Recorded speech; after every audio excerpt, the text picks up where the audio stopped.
and I am an assistant professor in the College of Architecture and also the co-chair of the lecture series along with Dr. Swat Puna. This year, the lecture series set out to broadly represent the college's various programs and departments. As you know, we have programs and departments in architecture and construction science, in historic preservation, urban and regional planning, and interior design. And as part of this effort, the college is collaborating with various community partners who share common goals and common interests. Now, early this semester, we joined with AIA San Antonio to bring in Dr. Brown from Penn Design, and he shared his groundbreaking research in the area of building technology. And tonight, we're very pleased to collaborate with yet another important community partner, and that's Public Art San Antonio. And in doing so, we'll present a lecture by one exciting sculptor who will be speaking for himself and his partner, and that's Joe O'Connell and Blessing Hancock. These two artists from Tucson, Arizona specialize in public installations and recently completed a transformational piece right here in our own San Antonio. I'm looking forward to hearing more about that in just a few minutes. Now, before I turn you over to Jimmy LaFleur, who's the director of Public Art San Antonio, I want to remind you that the committee right now is planning an exciting spring series, and we'll have lectures in urban planning and architecture, interior design, and in historic preservation. So we hope that all of you will be on the lookout for these lecture announcements and will join us for one or all of the lectures. So without further delay, I want to turn you over to Jimmy LaFleur, the director of PASA, and he's going to introduce tonight's lecture. Jimmy?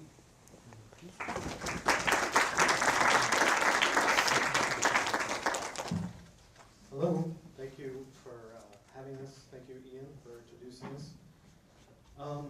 Some of you, I'm glad to see, are here, and we have worked with, PASA had worked with, on a Our Town grant project last semester, in which we were fortunate to work with the College of Architecture and via Metropolitan Transit on a NEA awarded project where we focused on public art and placemaking as well, and we developed not only exhibits that we housed at Public Art San Antonio's storefront location, PASA Studio, as well as worked through the lecture series. Christine Pina was here with Via, who worked with us on that.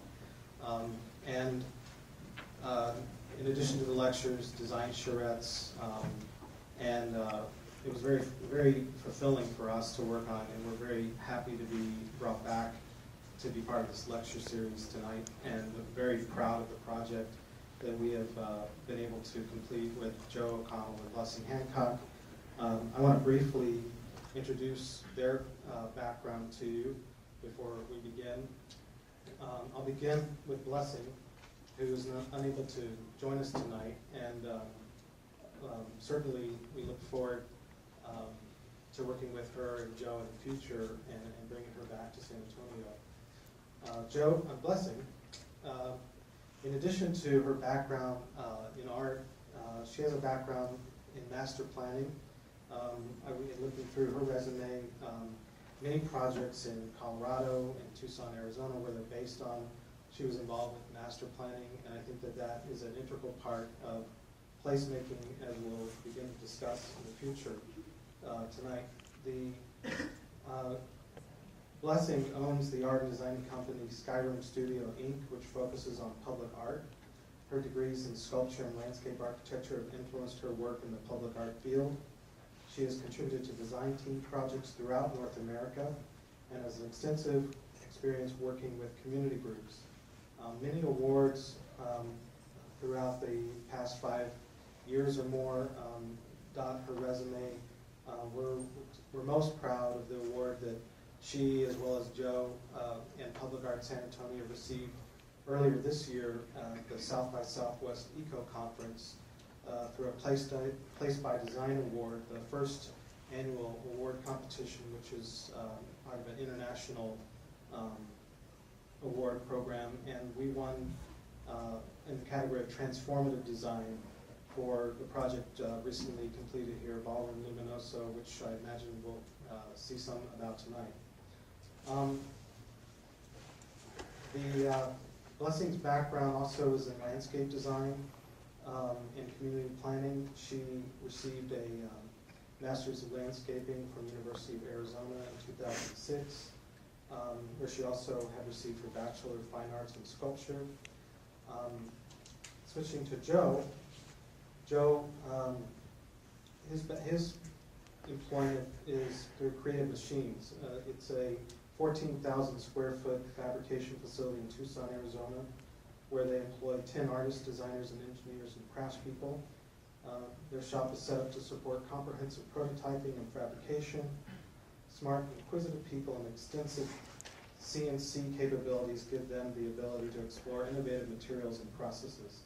They design and fabricate every project in-house, and they create and install public art exhibits for clients throughout the world. In addition to this work, his background, is amazing in terms of being involved in technical capacities as an inventor in residence at the Inventure Place in Akron, Ohio, exhibit developer for Hands-On Inc. in St. Petersburg, Florida, and staff scientist at Science North, Sudbury, Ontario, Canada. And his background, education background, includes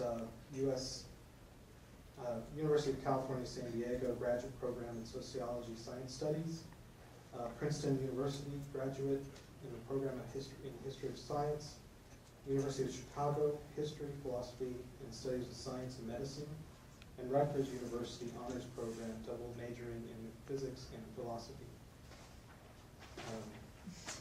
Blows me to shame. That's just another way of saying it took a long time to figure out what I was going to do. Well, we'll see. We'll see about all of those accomplishments tonight. So I just want to briefly make some remarks about placemaking. The field of public art is kind of a buzz with these buzz terms: placemaking, creative placemaking. They're widely thrown around, and sometimes that can be a problematic issue because they lend themselves to almost anything you want to attach to the arts, to culture, to better design and applicability.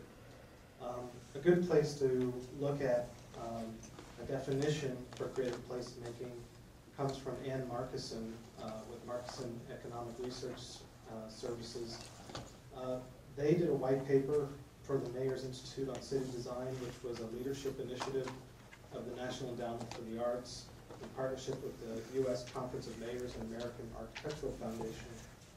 And she defines creative placemaking as where partners from public, private, nonprofit, and community sectors strategically shape the physical and social character of a neighborhood, town, city, or region around arts and cultural activities.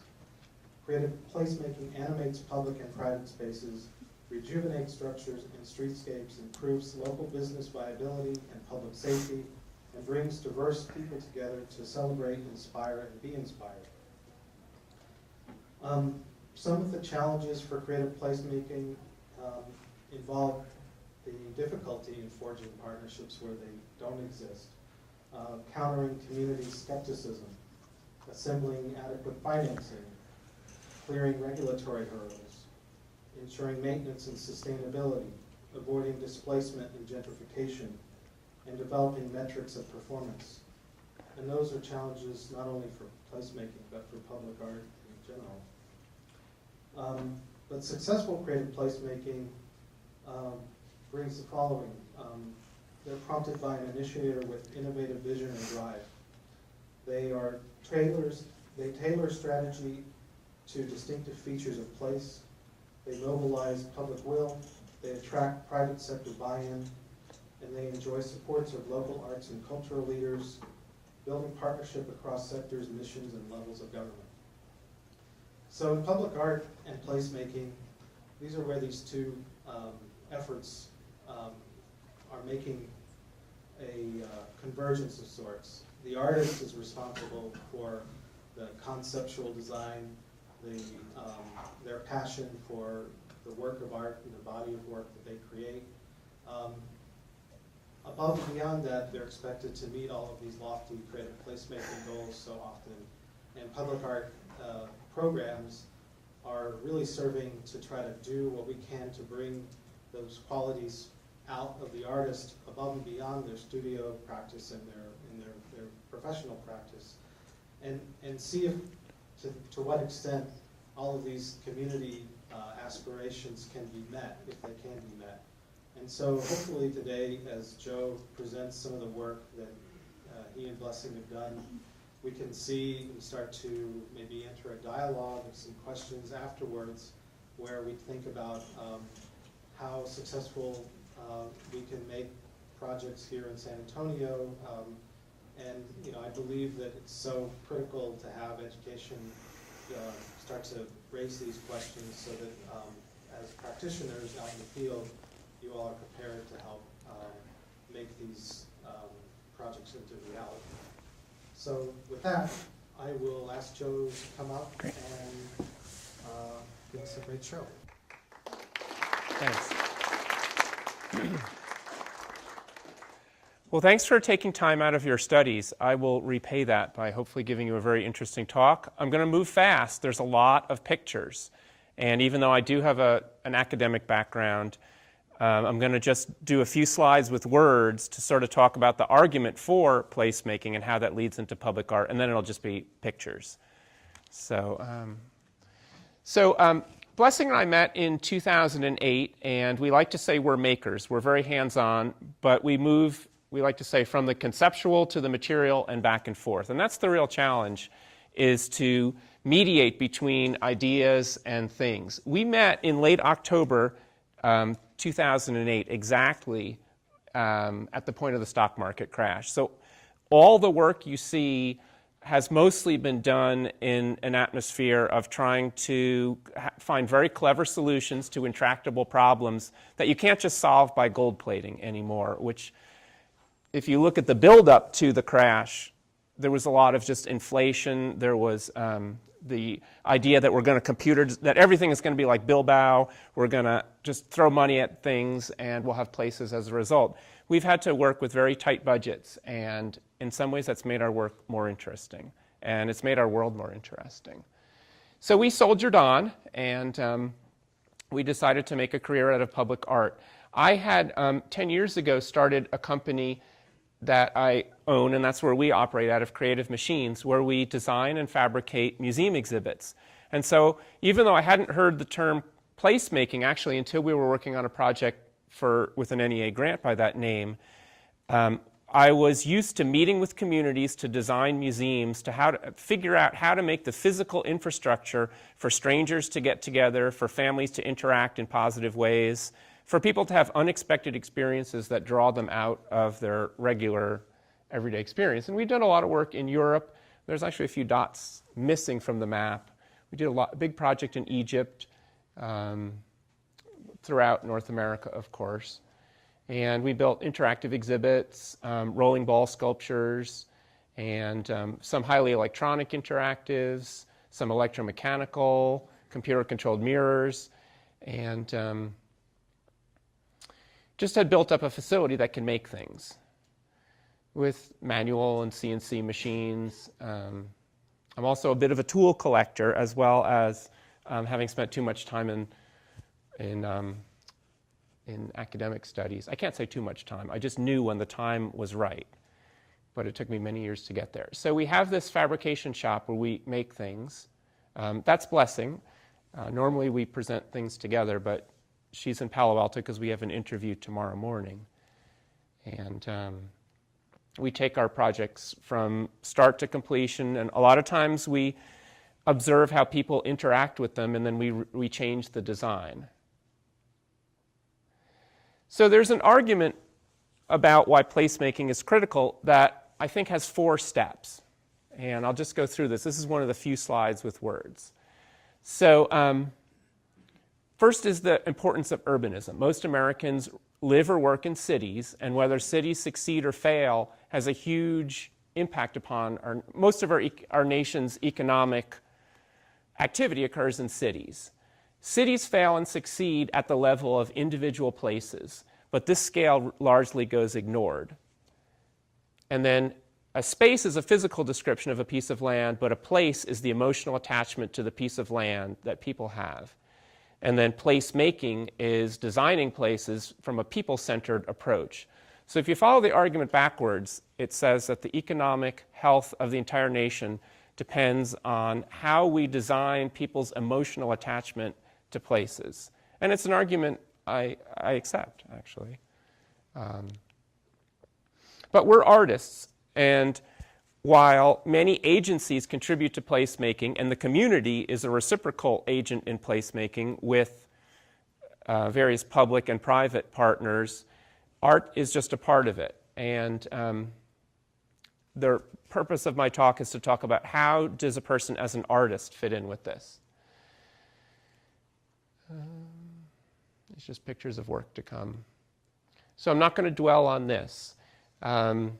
The Project for Public Spaces, which is psp.org, has excellent resources on placemaking, and they've adopted these 7 psychological functions of art to placemaking, and it's very interesting reading.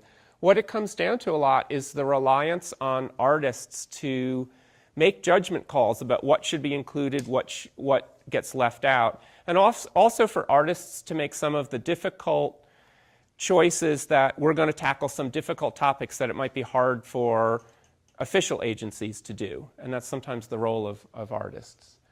So remembering, it's not just anything about a person or scene that's at stake. We want to remember what really matters. So memorialism is an important part of placemaking through art. Art can happen pretty quickly. So if you make small changes, people see progress, and that builds momentum. A lot of times, a public art project we've been involved with is among the first physical and substantive effects of change in an area. And it's sometimes quicker to mobilize artists because, well, sometimes they are intuitive and jump ahead of the planning process, and that jump starts the rest of the process.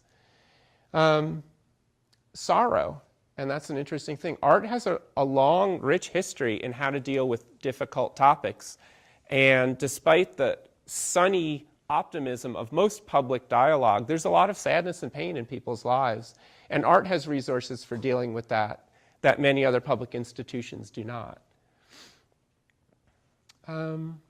Art bridges communities in ways that other methods cannot.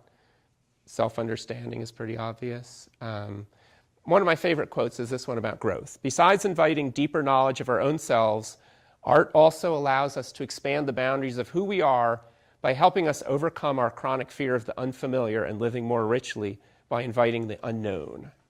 So yes, sometimes you bump into public art and it's not something you would have chosen to put in your living room, and that's usually a good thing. Well, I'm going to move on to some pictures because as with most areas of application of the social sciences to the real world, case studies are where where real decisions are made and where you really understand what those things mean. So I'm going to quickly move through 11 projects, and so that we'll have time for questions and answers, and even some hidden things at the end if you ask the right questions. I'm going to move quickly through these, so you don't have to take notes. I'm going to stop at a crucial thing at each particular project. So just more pretty pictures. We've done many other, the point of these is these are just 11 particular projects selected for placemaking. The first project we worked on was called Bike Church, and it occurred in an empty lot. We worked with, it's a church made out of recycled bicycle parts. It's not actually a church. It shares architectural features with Islamic architecture. It has Native American iconography. It has the Star of David. It's this unusual hybrid, and yet it has a rose window and a nave like Western Christian religious buildings. But it's actually not about religion. The idea was formed by the Ghost Bike Project. I was just trying to get back to the roots of public art and thinking, well, what public art doesn't need a decoder ring so you can figure out all the meaning? What just unapologetically do people get? And I'd see these bikes, even without reading, and I'd know, oh, somebody must have died there on a bicycle, and that marks that place. And while that's a pretty somber thing, it made me realize this is public art that doesn't need a plaque to explain it. It marks a place and has an effect on people driving by. We worked with 8 high school students over 8 weeks, and we had a very disciplined process of brainstorming and working with people to work with their pens and brains, but then pretty quickly we moved into making. Because a lot of times, and we've worked with community, this will come up later in other projects, when we have worked with community stakeholders, there's people who work well with their mouths, but there's also people who think best with their hands. And ultimately, we want to make a physical thing, so we do a lot of activities with people involving hand building. So we started these high school students with paper, and then we introduced glue guns, getting like up the scale of danger, and then little sticks. And we had a very disciplined process. With only 8 weeks to both come up with the idea and build it and install it, it was very, very interesting. And there are some really good academically developed techniques for marshaling creativity in a project like this. Then hand tools for cutting wood, making little projects, and then using CAD to design things, research in the community, collecting a bazillion bicycles, arranging them to find out what sort of forms the materials suggested. And then they started getting into metal tools. And then we sandblasted them all.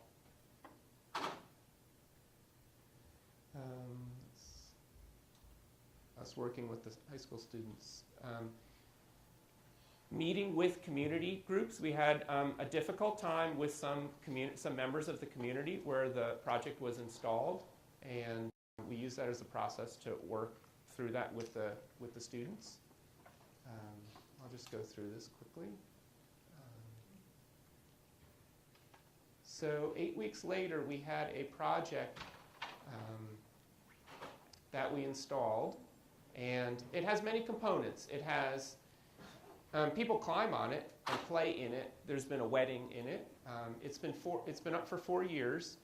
It's not primarily a memorial somber type thing. It has a little memorial area, which I'll show you in a minute. It has interactive chimes you can play. It has special lighting that acts as a point source that you'll see later. So this was this shrine area, and the parents of Jose Luis Rincon just put that up there without our permission. And were we angry? No, because that's the community taking ownership. And for the next 4 years, people have put flowers and candles and have expanded it. I took this just yesterday, and there's a bronze plaque there.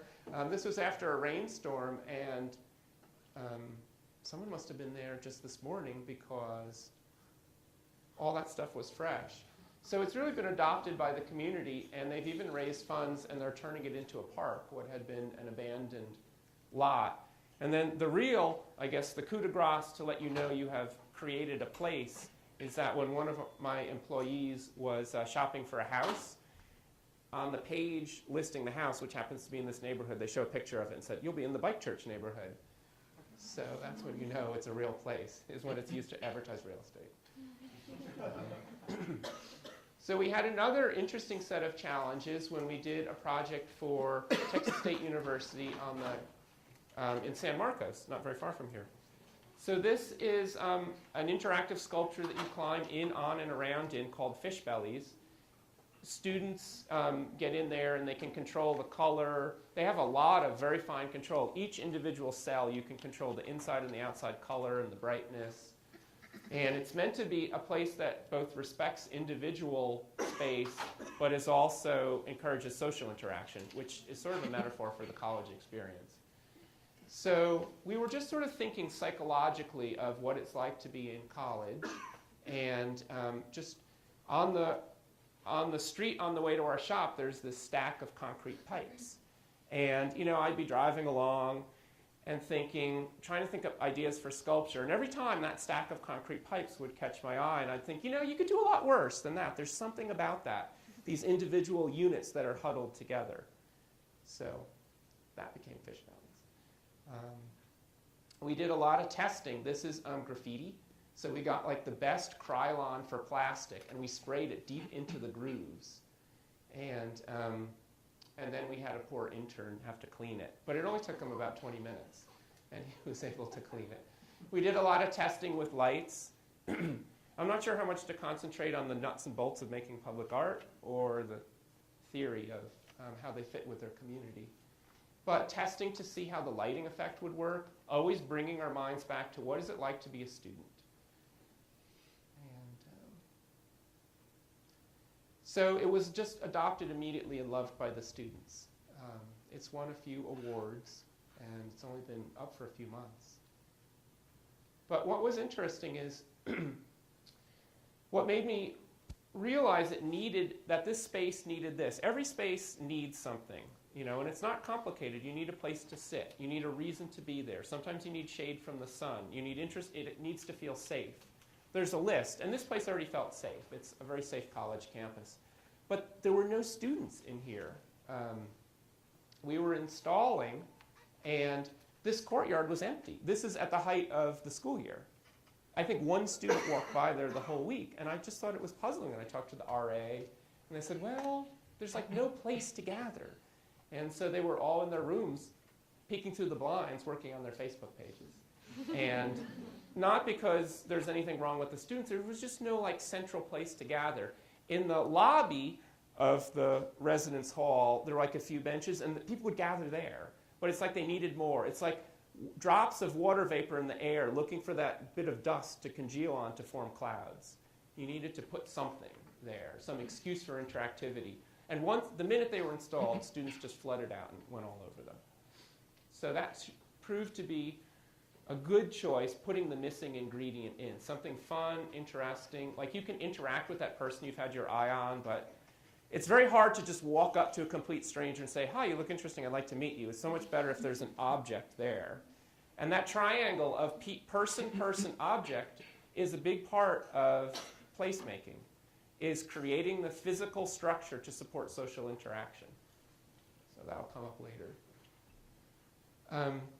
I first heard the term creative placemaking when we did an art project for the city of Shreveport. It's a whole city block long, and it's a transit center. They're reinventing their arts district, and the center of their new arts district, besides their headquarters, is this transit hub, and we designed it as a piece of sculpture. This is a photo of the model. It hasn't been built yet. So it has this smooth, swooping sky element. It's called line and sky overhead. And then every amenity is formed by this wiggling line, 3,000 feet of pipe. And part of the inspiration, and these are little railroad model pieces, little people. This is our model. The design has changed a little bit from this, and you'll see that in a minute, and you'll see why. So places to sit, places to grab a hold of, places to lock your bike, vending machines, signage holders. It's all a single line of wiggling pipe. I love those little railroad things. The kid offering the old lady a beer. The messy eater. But I mean, this is public life, I don't know. I'm looking for a particular photo, here we go. Shreveport has had a decimated arts district, just poverty, crack houses. Once beautiful architecture, because the city had a lot of money at one time, and still has money, but just totally abandoned. It's almost like you have to start from scratch with an act of creation. And then their arts district headquarters burned down. So they were really starting from scratch. So one of the metaphors we took is the idea of drawing your way out of nothing. And so the line that forms every amenity is a single brushstroke, so to speak. And this was just our idea of what it could be. And to do that, in our shop, we just grabbed people and we gave them wire, which scales perfectly at the architectural scale we were using, and just had them bend. And so we said, pretend you're the public in Shreveport. And that's how we built the model to win the competition. So we had all the little people, we had the wire, getting people to think with their hands. Because most of the people who work for my company are hands-on people. They may not test super high with the SAT, except that one guy in the gray sweater, he's extremely verbal and mathematical, but they're extremely intelligent and thinking with their hands. And we like to recognize all forms of intelligence.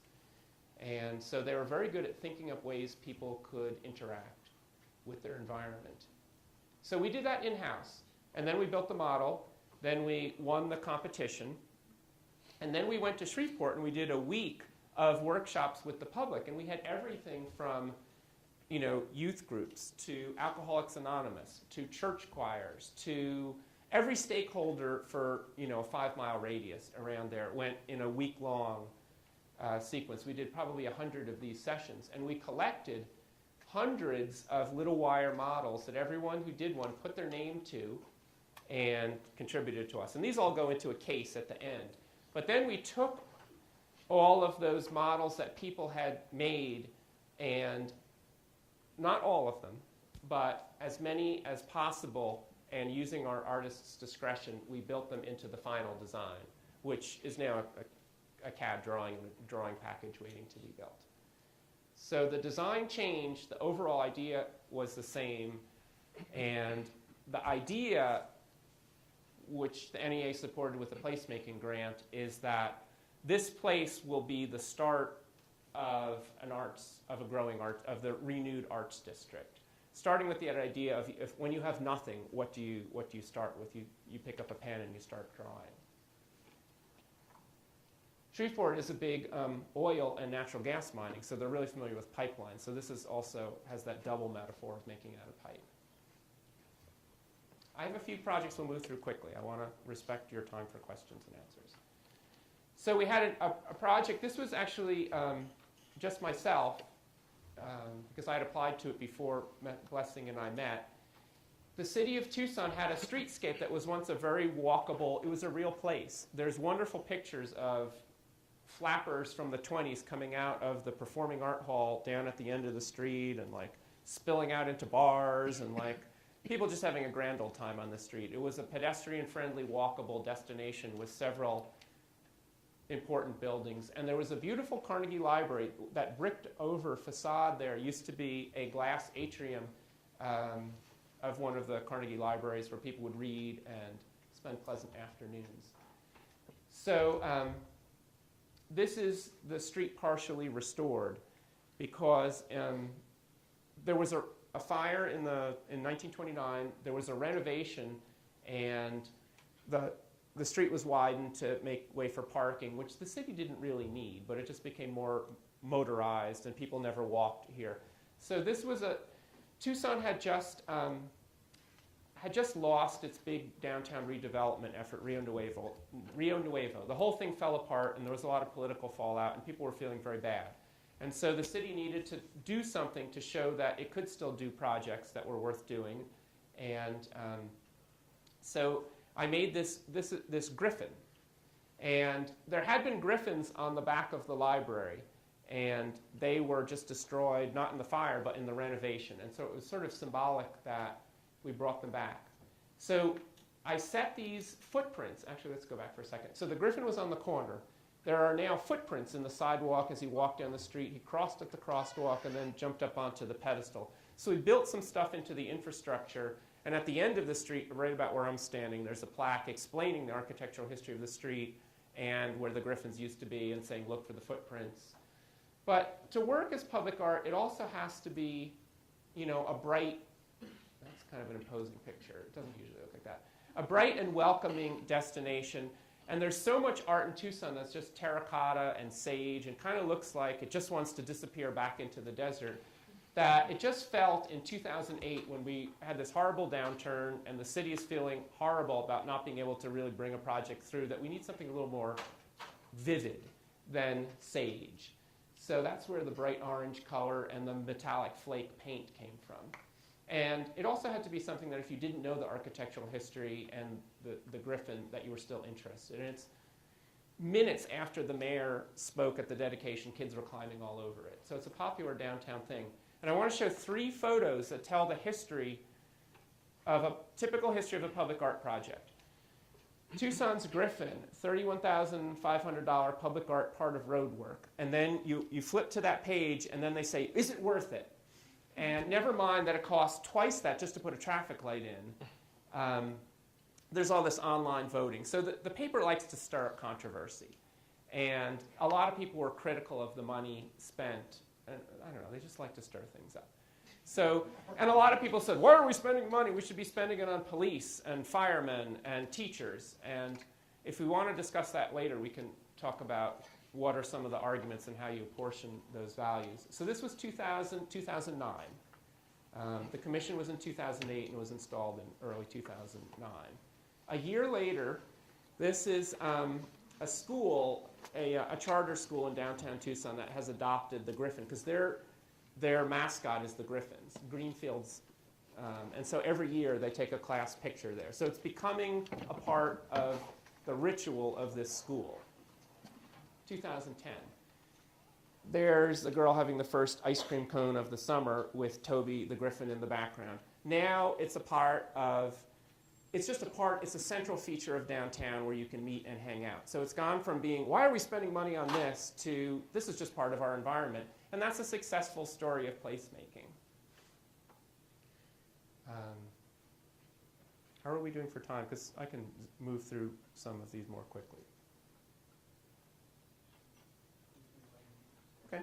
I'm just going to pick a few significant features of the projects to come. Seed Pods is a project we're still developing for the Woodlands, Texas. And we were asked to do something for this intersection, which is on the edge of a pretty successful place already. There's retail, office buildings, high-end retail, office buildings, and residential and recreational stuff, all where those lighted trees head off into the distance. But nobody comes to this edge. And so they wanted to do something here. This is the first of 5 sculptures that would surround the intersection that are interactive and would be this is a prototype. They'd be popping up out of the ground. And what we did is we visited the site. Blessing and I will often go to the site and just try to experience it as the public to figure out, well, what's missing? And what was missing here is there was nothing on a human scale. Those buildings are all huge. They come right up to the property line. Where these people are standing, there's huge trees overhead. There's very little at a human scale. I mean, there's no seating, for one thing. There's all sorts of issues with urbanism here. But there was nothing that you could do, nothing that would respond to you. It was always bigger and towering over you. So we made this series of sculptures, and we just brought one in to see how people would interact with it. And people had a great time. It fostered all sorts of human interaction where people were talking through it to each other. Because it's like that triangle. One person, person 1, person 2, and a physical object. To talk face-to-face is one thing, but if you see somebody through a funny tube, you might say hi to someone you might not otherwise interact with. And that's one of the features public art does. Like if 2 parents will talk if both of their kids are playing on the jungle gym together, who might not otherwise talk. So because the project is delayed because of zoning and planning and a private landowner, there's all sorts of many layers that have to go into rebuilding that intersection. We've just been taking the prototype to different cities and just leaving it for festivals and things. And you can interact by touching the bolts. You can change the coloring on the inside. And it would work in some places. It wouldn't work at Disneyland, but it would work in a place where there doesn't seem to be anything of a human scale that responds to you. This is just another. This is in downtown Tucson. It's a corridor between 2 places, a historic neighborhood and the downtown office buildings areas. And it was the first public art piece I ever did, and it's become a meeting place for people. Like, hey, let's just meet there, because it's at the intersection of a road and a busy pedestrian crossway. But we can't say it created the place. It just sort of like, it did this. Like, if you put a park bench there, it would probably be a meeting place.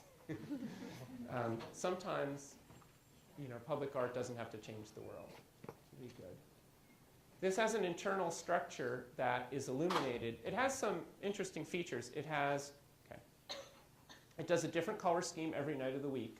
And there's a secret button on it where the girl in the background is standing just to the right of her. One of the bolts, if you touch it, changes different colors. And people like to tell that to other people. So we told 10 people, and we told them to tell 10 other people.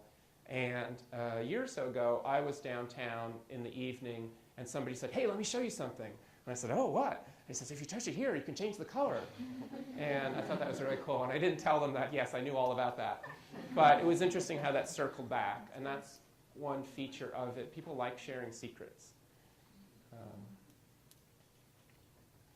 The construction of this became the inspiration for another project we did called Cloud Ring, which is for the city of Calgary, for an urban park. Here, this is a computer rendering of the park. It's under construction right now. It struck us when we went there and evaluated it as a very open park.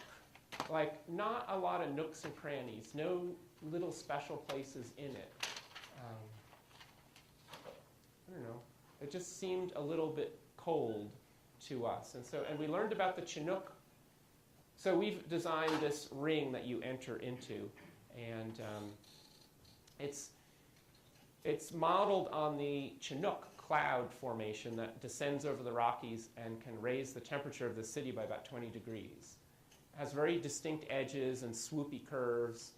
And that park is in an area, a place defined by a former light rail called the Beltline that ringed the area. So we kind of followed those forms to give us the form, but still something was missing.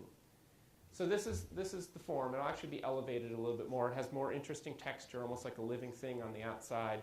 And it has an internal skeleton. These are photos of the model. This is us testing different parts.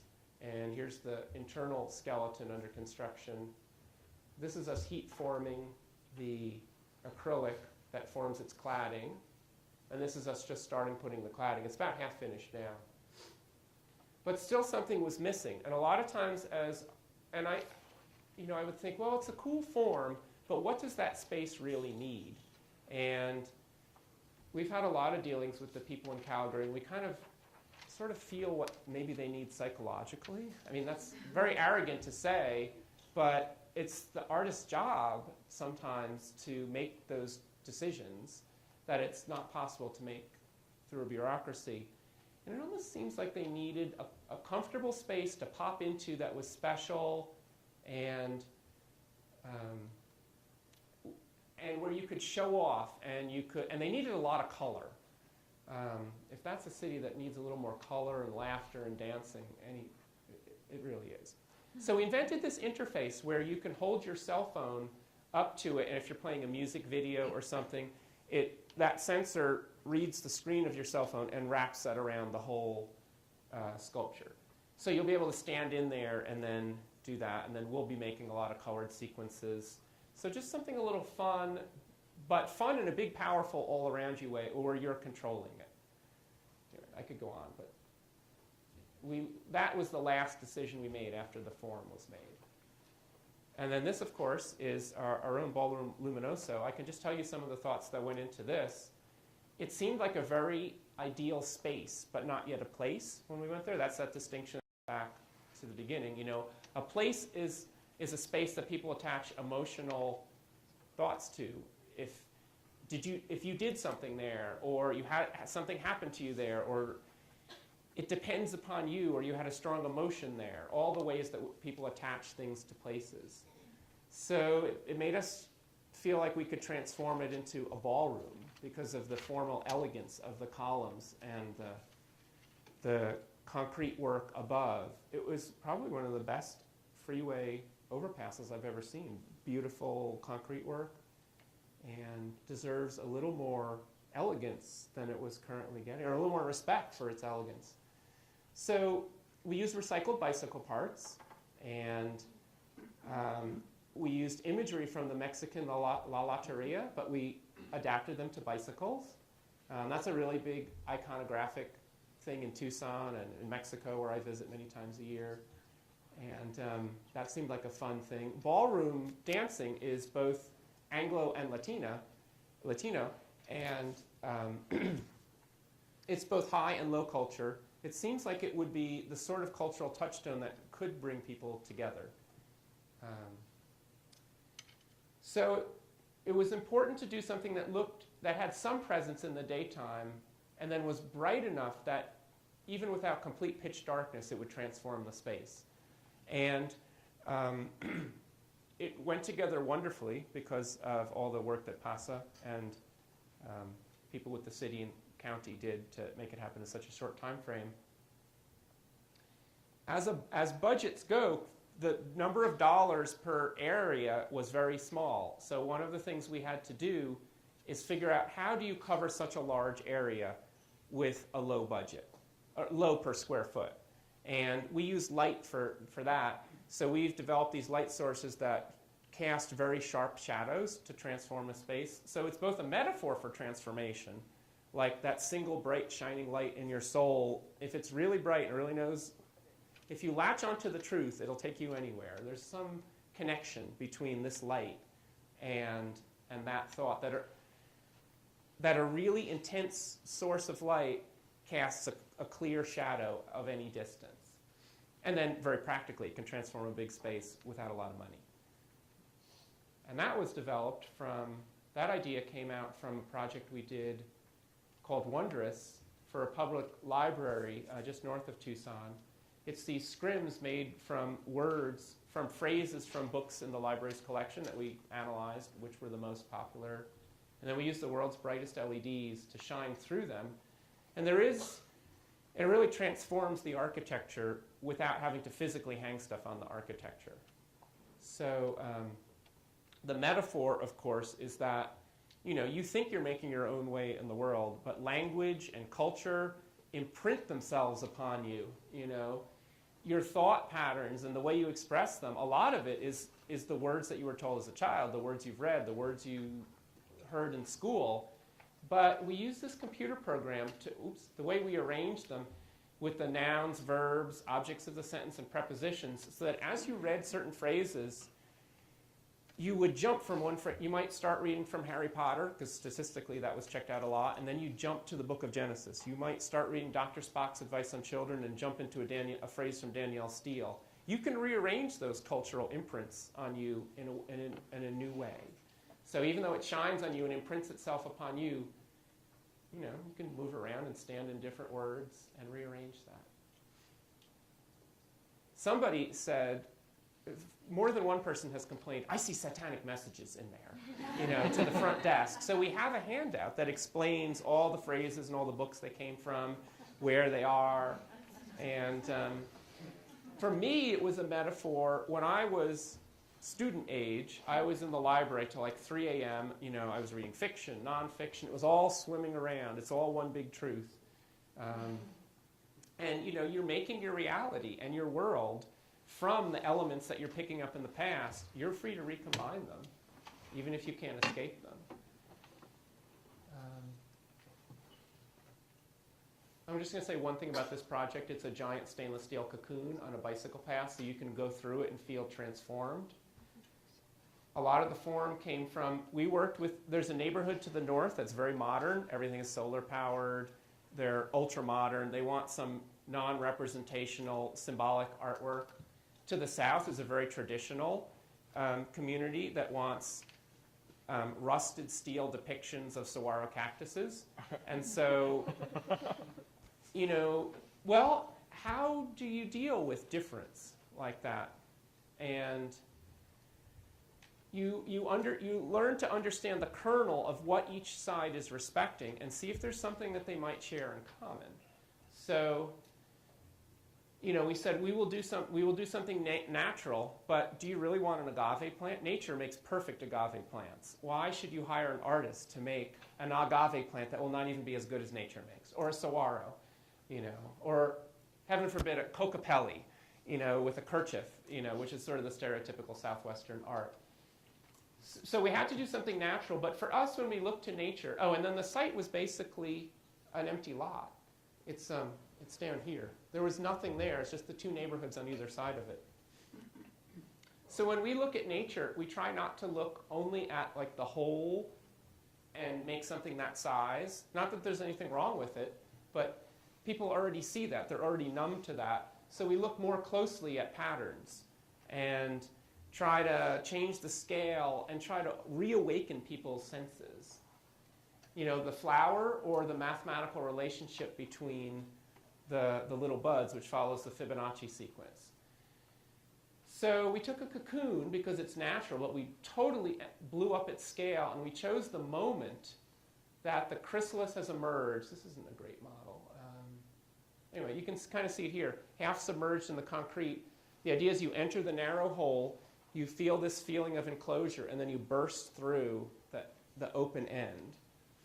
And both sides liked it. It's natural, but it's also modern, and it's an experience. It's not just a depiction, so it appealed to both groups.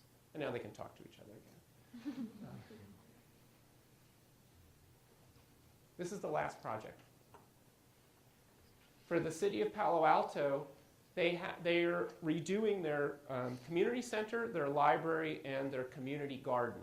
And the three institutions are visited often by three different people, and they wanted it to feel more like, now it's a campus. Even though the ownership of the land is separate, they want it to feel all together. And so we designed a series of these sculptures that sort of mediate between words and physical form. And by placing a series throughout and giving people reasons to go from one to the next, we would at least encourage movement through the space and discovery. So this is them actually set up in Tucson. The site in Palo Alto isn't ready. So here's three of them, and we just brought them to a park in Tucson. They are covered with phrases that the people of Palo Alto selected in all the languages spoken in Palo Alto. We did a lot of community workshops with different groups. Like I remember speaking to the Korean American group. Like, if you don't come up with a good proverb, I'll make one up. And we got wonderful things from them. And the one I made up was, oh, never mind. So we have every language spoken, and these project as well. So that at night, you can control the color by touching them, and then you go to the next one and touch it. And again, the words project out. They project onto the ground. Some of them are sited next to buildings, and they project on the wall. Some of them are under trees, and they project up at the trees. There's a whole reason for them, for the 6 forms. It's the evolution.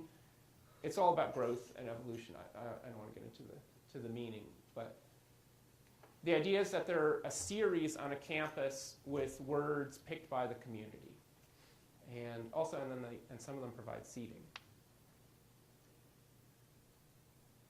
They're human scale, so people can discover them and put their hands on them. There's not you don't walk up to them and then there's a plinth and then there's the guy on the horse above, but you can reach up and touch them. That's what I was going to present, and I'd like to have a discussion now. If you ask questions. Yes? What got you started with light and LEDs and things like that? Well, when the Luxion stars came out, the first 1-watt LED that had, I think more than 50 lumens, it was just a leap above the little tiny LEDs.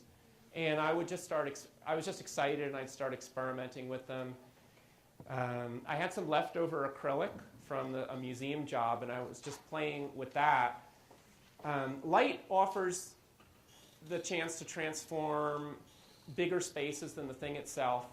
Also, part of the reason our work works well in urban contexts with new urbanism is that there's a desire to use places in the daytime and the evening, and to keep people downtown in areas where they'll spend money, let's be honest, for where some of the money is coming from, after sundown.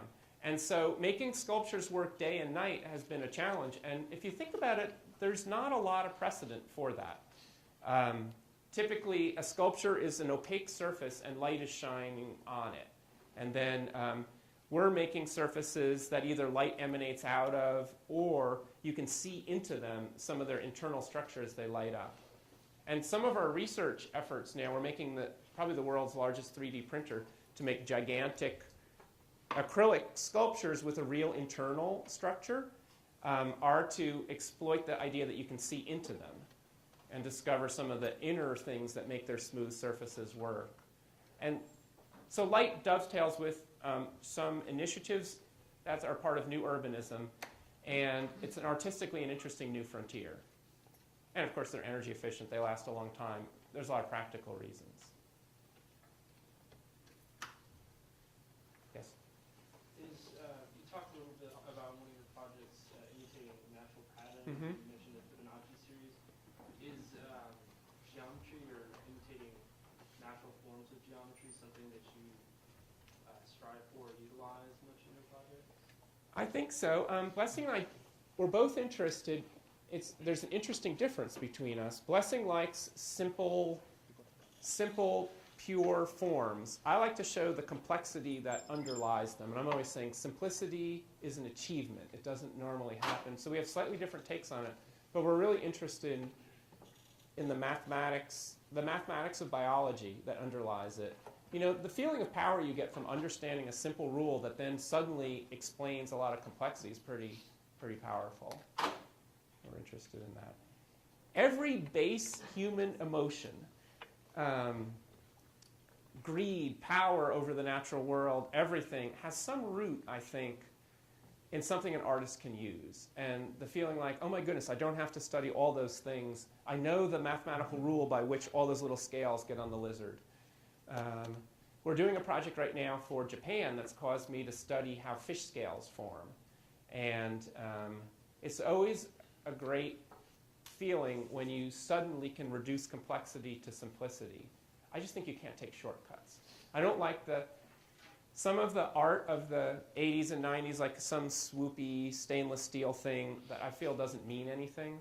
I don't know. As an artist, I'm entitled to have opinions. I appreciate all art, but it's not the kind of art I would do. I think it has to have a meaning and work on many levels. That we shouldn't just jump to the shortcut of simplicity and explain, oh, like a dancer dancing free, because how often does that really happen in life? I'd rather create an experience that a person can use I'd rather make an experience in art that people can use to transform a bit of their life, like going through that cocoon, than to see some abstract dancer and say, oh, you know, I really should quit my job and just dance all the time. It just seems... Before 2008 and post 2008. I could elaborate on that. I may not have said it that well. Yes? I really like what you said about two people and an object trying to... Yes.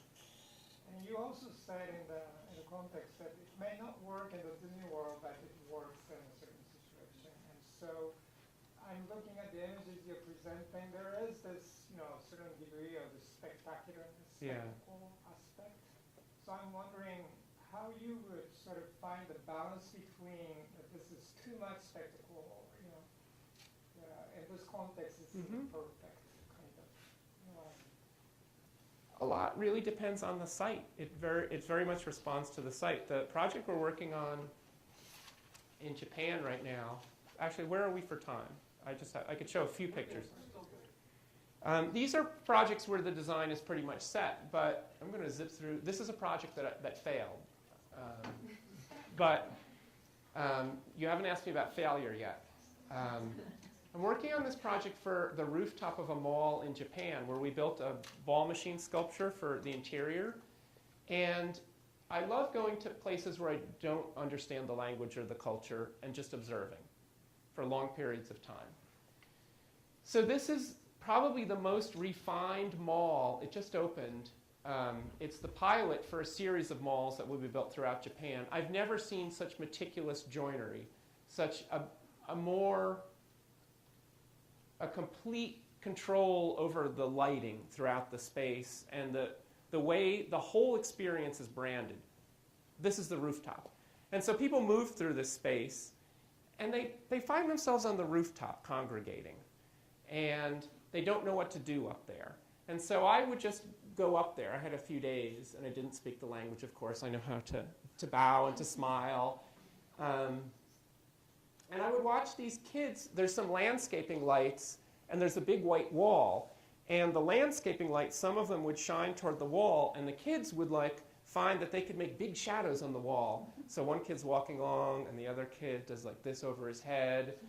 And there's nowhere else in the mall you can play like that and show off like that, or be in a group and then like have your group noticed by the other group, all these valuable social functions. There was none of that in this otherwise very high-end place. But they have a very refined aesthetic.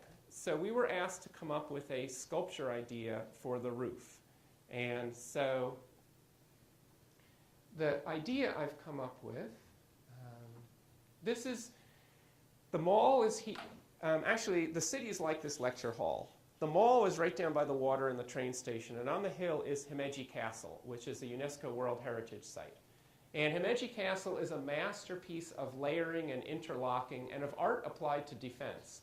There's beautiful holes to shoot the arrows out of that are just so wonderfully, they could all be the same, but they made them all different, and everything is using scale patterns.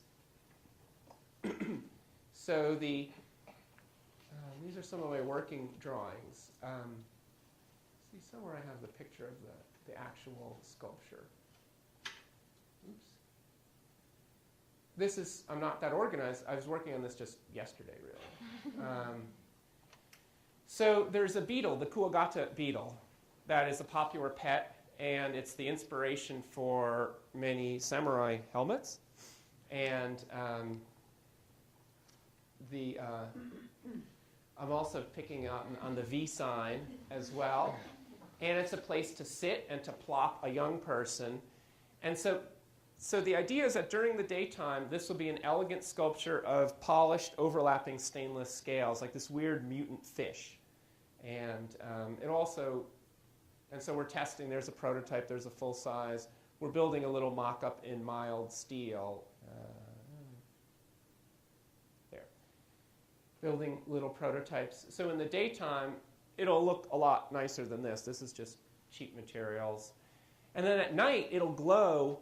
Every scale will have a fine line around it, so it'll seem more porous. And there'll be two visitor controllable lights that shine on the wall so that they have much sharper shadows than they were ever able to get with those landscape lights. It'll be something for the kids to show off with. So the idea is that during the daytime, it'll be a little bit more elegant, and it'll be an homage to the methods of construction in the Himeji Castle. And then at nighttime, it'll be a little bit more over the top. Yes? As an artist, you probably receive a lot more criticism than you receive appreciation. Yes. Is that hard to handle initially? Or? It is. All criticism can be hard to handle. The ways I deal with that is when I worked as a museum designer and then just as a human being, I spend a lot of time watching and observing and listening. And I see how much of the built world really doesn't work and how much of other art, doesn't really work. And so I lower my standards. And then when people criticize me, I think, well, that's not so bad. Only 10% of what humans make really stays around anyway. Actually, that's kind of a depressing way to look at it. That works sometimes. When that doesn't work, I say, well, somebody's got to make it, This field is open to anyone. Think of Maya Lin coming up with the idea, just a student with no portfolio, basically, coming up with the idea for the Vietnam War Veterans Memorial, the wall.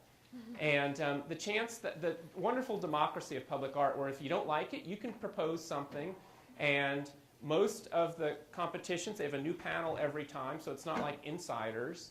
If you don't like it, you can come up with an idea yourself, is how I always think of it. And then we do get enough praise. I stand around and watch, and, people are often kind enough to say that they really like it if they do. And then I think the other thing is, I don't feel bad about trying to make stuff that's popular because I feel it's public money, it's in a public place. It has to be, part of it is a design job. It has to meet certain criteria. Part of you is a designer and part of you is an artist. You have to fulfill those design criteria. It has to stand up. It has to make the majority of people reasonably happy. It has to not have sharp edges. If you can solve all of those things, then you can go that extra step toward art. Like look at Michelangelo with David. He had this crooked piece of marble because the sculptor before him had started the sculpture, couldn't do it. He had the town council who wanted to basically say, we're David and Rome is Goliath. You know, he had all of these things going on, and he still managed to wring a piece of art out of it. You know, that's sort of like that little hip pose that David has. That's because there was a chunk out of the marble. And, you know, the reason the money was there, like there's no pure art. There's no art that, well, I haven't found it, where somebody gives you $1 million and say, just make whatever you want, we'll love it. There's always that, yes. So that this next question that you're today by yourself, but in terms of your relationship or collaboration with Blessing, how does that work among you? Well, I'm glad you asked that. I started before Blessing did, but we consider ourselves equal partners. And one of the benefits of working as a partner is that many of the situations, a lot of times an artist is a problem solver or a matchmaker, or the person called upon to say the awkward thing in the meeting that they can say, because it doesn't fall into any one specific discipline's field. And so the artist is called to take upon themselves some of the problematic situation that they're designing for. And I know that architects do this very often. Often I feel we're in the role of fixing. We're doing architecture or design after the fact. But as a partner, we have a rule that says we can't just disagree. We can't just say, oh, I just don't like that. You have to say why you don't like it. You have to say, well, what you like about the other idea. We have rules for figuring out what we like and what we don't like, and for mediating differences, like the cocoon idea. And a lot of times, one of us will, creativity is a mysterious moment, but the moments that surround it are not mysterious at all. There are many steps you can take to prepare your mind and your practice for doing things creatively. And sometimes when you're working by yourself, you have to be both creative person and then editor. Well, you have to both prepare the ground by doing all the research and saying, here's some ideas, and then you have to have that spark of genius, and then you have to say, well, but that would work, that would cost too much, whatever. When you're a partner, you can trade off those roles. And I think it's to our credit over the years that we've each played different roles in different situations. Like, let's take fish bellies, for instance. I kept seeing those concrete things, and then I brought in a magazine clipping that was an ad for napkin rings stacked up. And I said, I kind of like this. I don't know what about it. And then Blessing was talking about the fish that that were in the river in San Marcos. And then I was sketching on the whiteboard, and she's saying, no, make it more elongated like a fish. And then I said, oh, that's pretty good. And then I had to go do something, so then she drew it on the computer. So one person could have done all those steps. But having two people is effective both for how creativity works in terms of preparing the ground, doing the research, coming up with the idea, and then being the critic. You can each take a different role. And then often, that was an easy project because we didn't have a difficult client. But in some situations, you have a really difficult situation where if you go, like right now, tomorrow we interview for the Veterans Administration, where they've typically only commissioned very traditional media and materials, but there's some people who want different things. We have another commission coming up where the jury is very divided, and being two people and forcing ourselves to come up with ideas that we can both agree with, we're doing a lot of the work of making art that will make that audience happy. So I really do believe in partnership. And when I formed my company before I met Blessing, I didn't name it after me. I called it Creative Machines, and we put everyone's name on the plaque and what they did. So we're pretty good about sharing and collaboration. I do think collaboration has to be led, and I have studied a lot of how to manage creativity in groups, both academically and then in practice. But I believe a partnership is better than an individual, or can be. Yes? The work that you showed us, I believe, incorporates the sense of interaction. And Yes. maybe the sense of like control and manipulation Mm-hmm. of the user. Do you feel that this is something that is necessary for public art? And also, have you done other projects that don't incorporate this sense of control? Oh, yeah, yeah. Have they been successful? I don't think it's necessary at all. I think, some of my favorite art you just look at, and I think that's fine. I think we are selected a lot because I think we do interactivity well. We respect the agency of people. We don't do interactivity where you walk through a space and it picks up your movement and you're not sure of the connection between what you did and you can't repeat it. We insist on repeatability, respecting the agency of people to do and control things. We have like certain rules for interactivity, and we do it well. And it may be just that we get picked a lot by groups that want to do something interactive. But we've done some projects that, well, like Toby the Griffin isn't terribly interactive, really. I mean, you can climb on it. And I don't think projects have to be interactive. I think we're good at that and getting better and trying to do more, but that it's not a necessity. You back there in the red shirt with the eye. Yeah. We had a situation or an event the other day where we had students give feedback about their experiences with the College of Architecture. And one of the things we heard a lot was there's not enough incorporation of art classes in the curriculum. Mm-hmm. And I guess my question is, your work is very artistic and very architectural at the same time.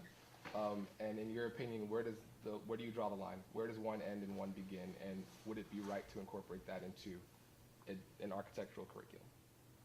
I think that sometimes we like to say we're makers in that even when I was in academia and I was writing a lot, I always felt like I was making the paper. I was putting together a machine that laid out an argument, that destroyed the counter-arguments.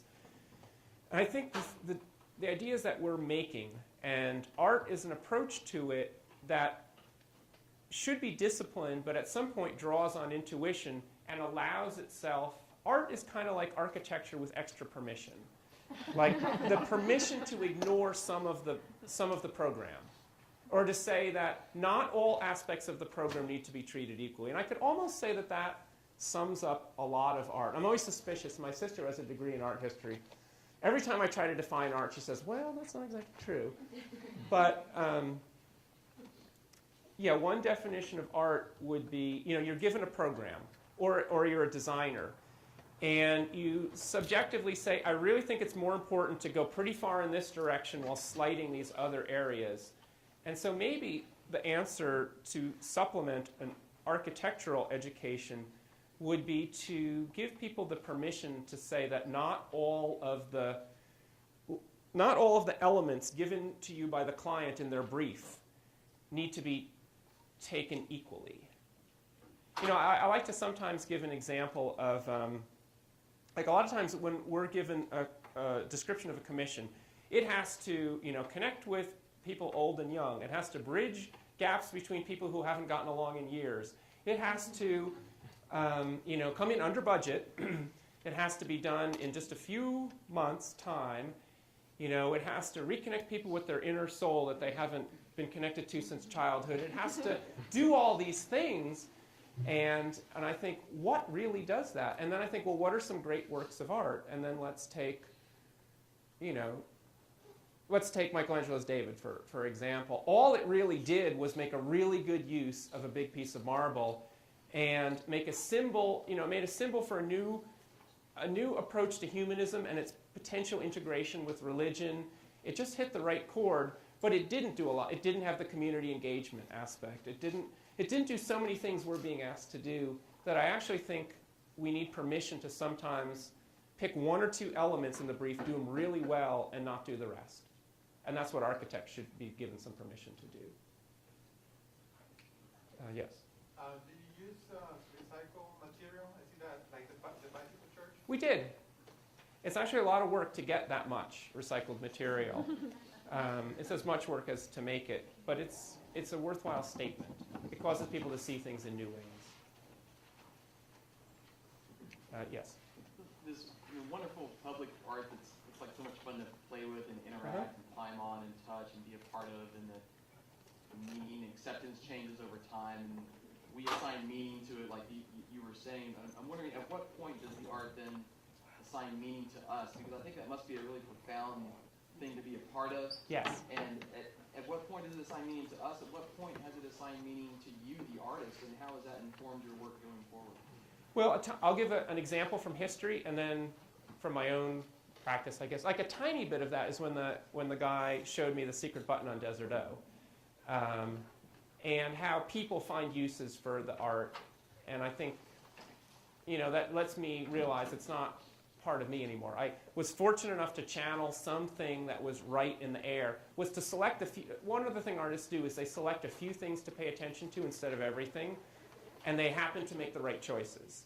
So, like with Toby, yes, orange was the right color when the city was really depressed. Yes, something that tied in with the architecture, but was also a fun thing, because then that area started being used by kids and families more. The Children's Museum expanded, and that brought more families into that area.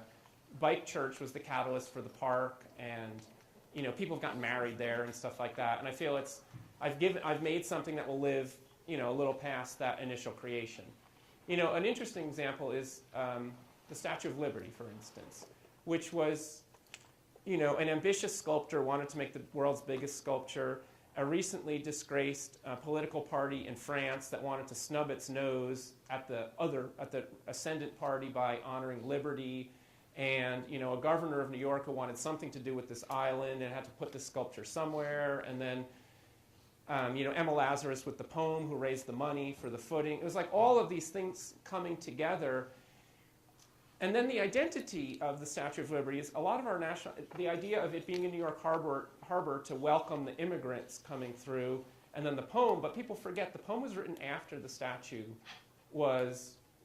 idea for the statue was there. The big waves of immigration came after the idea for the statue. It all fell into place afterward. And a lot of a great public art piece, and I think the greatest pieces of art are public, whether it's everyone goes and sees it in the museum or reproductions of some of the great works that are in collections, or they encountered in public places, are really like a dialogue with the future. And, is it some magical spiritual influence that the artist just got it right? Is it dumb luck? I think it's the power of intuition to cut through the program and figure out what's really important. We've all seen things designed by committee that try to do everything, and they're not great. Whereas if you pick a few things, do them really well, they have the legs to then last a long time and draw other things, other cultural elements and strands to them, which then make them closer to immortal. I don't want to say immortal because nothing is, but, outlive their creator. Yeah, okay. I think we're running a little short on time, but Yeah. on that point, I think it's important for us locally to think about public art. And the city adopted a public art policy over a series of, not exactly controversies, but a lot of conflicts about whether it was right for the community, whether it could be politically sustainable. And your point about the afterlife of your own works also applies to our public art program in our city, because we have major reactions to the idea of spending these types of dollars like we had on those newspaper headlines. And it wasn't until we started actually making projects occur in our city that there was a psychological change, because there was ownership, because of the transformation that started to happen when we saw this social impact, we saw this revitalization and embrace of certain projects, not every project. But I think what San Antonio is kind of on the verge of, in a lot of ways, and placemaking is going to play a role in that, is that we're bringing art into public places. We're bringing artists who have these roles that are so significant into this public dialogue. And I think we're going to see benefits. I think we've seen other cities across the west and east and other coasts in Texas is beginning to emerge in that as we start to see projects that are emerging. Even 10 years ago, it would be insane to think of the projects you're doing in Texas State and the projects we've done here. And now we just have to become more encouraged about where we're going to be in 10 years after the surge of projects that we've gotten because of our policy. And I think we've got a fortunate change of heart with our elected leadership and with our professionals. So we're very encouraged, and I just want to thank everybody for coming. And we'll stick around if you want to come up and bring up some questions, but I know we have